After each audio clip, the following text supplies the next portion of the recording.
1970년대 후반 대한민국은 냉전 체제 속에서 대공수사와 신원 검증 업무를 지속적으로 강화하고 있던 시기였습니다. 당시 수사기관은 해외 출신 인물과 장기 체류자의 신원 기록을 정기적으로 검토하는 내부 절차를 운영하고 있었습니다. 이 과정에서 이선실이라는 이름으로 사회활동을 이어가던 한 인물이 검토 대상에 포함됩니다. 겉으로 확인된 이력만 보면 특별한 범죄 경력이나 즉각적인 위험 요소는 발견되지 않았습니다. 일상적인 생활을 이어가고 있었고 공개된 활동 역시 특별히 문제로 지적될 만한 내용은 없는 상태였습니다. 그러나 기초 신원 자료를 세부적으로 대조하는 과정에서 이력 일부의 미묘한 불일치가 확인되기 시작합니다. 출생 관련 기록, 초기 성장 이력, 이동 경로 자료 사이에서 연결이 자연스럽지 않은 공백 구간이 존재했던 것입니다. 처음 수사기관 내부에서는 단순 행정기록 오류 가능성도 함께 검토되었습니다. 당시에는 전산체계가 완비되지 않은 시기였기 때문에 기록 누락이나 자료 불일치가 발생하는 경우도 드물지 않았기 때문입니다. 그러나 추가 자료 대조가 반복될수록 단순 오류로 보기 어려운 정황이 누적되기 시작합니다. 특히 과거 활동 경력의 일부가 객관적 자료로 확인되지 않는 구간이 존재한다는 점이 수사기관의 주목을 받습니다. 이 단계에서 수사는 공개 조사로 전환되지 않고 비공개 내사 형식으로 확대 진행됩니다. 내사의 핵심은 현장 검거가 아니라 신원 검증과 기록 분석이었습니다. 수사기관은 관련 문서, 과거 이동 기록, 신분 관련 자료를 장기간에 걸쳐 대조하기 시작합니다. 시간이 지날수록 하나의 특징이 명확해집니다. 이선실이 사용해온 신분 정보와 실제 확인 가능한 자료 사이에 지속적인 불연속성이 존재하고 있었던 것입니다. 특정 시기의 경력은 비교적 상세하게 남아 있었지만 그 이전 기록은 객관적으로 입증 가능한 자료가 극히 제한적인 상태였습니다. 이러한 신원 구조는 대공수사 기준에서 정밀 검증이 필요한 사례로 분류되는 유형이었습니다. 이후 수사기관은 자료 분석 범위를 해외 기록까지 확대합니다.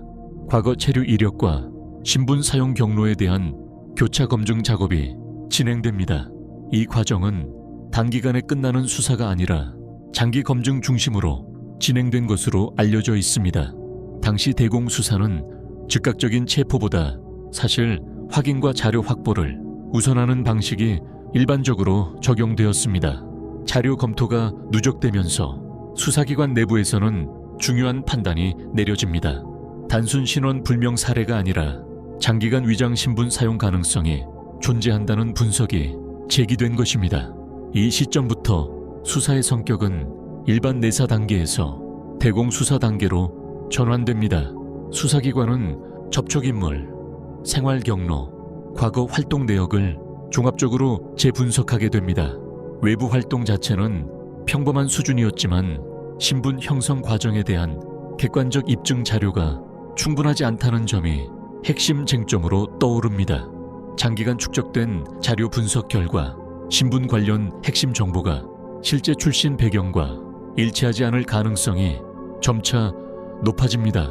이후 수사기관은 확보된 자료를 바탕으로 정식 조사 단계에 착수하게 됩니다. 그리고 조사 과정에서 신원 관련 핵심 사실들이 구체적으로 확인되기 시작합니다. 그동안 사용해온 신분이 실제 출생 및 성장 이력과 일치하지 않는 정황이 수사 기록에 남게 됩니다. 이 사건은 현장 작전 중심 검거가 아니라 장기간 신원 검증과 자료 대조 수사를 통해 진행된 사례였습니다. 충분한 자료 확보 이후 수사기관은 정식 검거 절차를 진행합니다. 이선실은 수사기관에 의해 체포된 뒤 본격적인 조사를 받게 됩니다. 체포 이후 조사에서는 신원 형성 과정, 과거 활동 경로, 신분 사용 경위가 핵심 조사 대상이 됩니다. 조사 결과는 이후 재판 과정에서도 주요 쟁점으로 다루어집니다. 특히 장기간 위장 신분 사용 여부와 활동 경력의 실체가 사건의 핵심 내용으로 기록됩니다. 이 사건은 대규모 공개 작전이나 현장 충돌이 있었던 사건은 아니었지만 장기간 사회활동을 이어온 인물의 신원이 수사 과정에서 확인되었다는 점에서 당시 대공 수사 사례 중 중요한 사건으로 남게 됩니다. 냉전 시기 수사기관은 당위 첩보보다 장기 자료 분석과 신원 검증을 통해 사건을 밝혀내는 방식도 병행하고 있었습니다. 이선실 사건은 그러한 수사 방식이 적용된 대표적인 실존 사례로 기록되고 있습니다. 공식 수사와 재판 절차를 통해 사건의 경위는 정리되었으며 한국 현대사 대공 수사 기록 속에서 장기 신원 검증을 통해 실체가 드러난 사건으로 남게 되었습니다.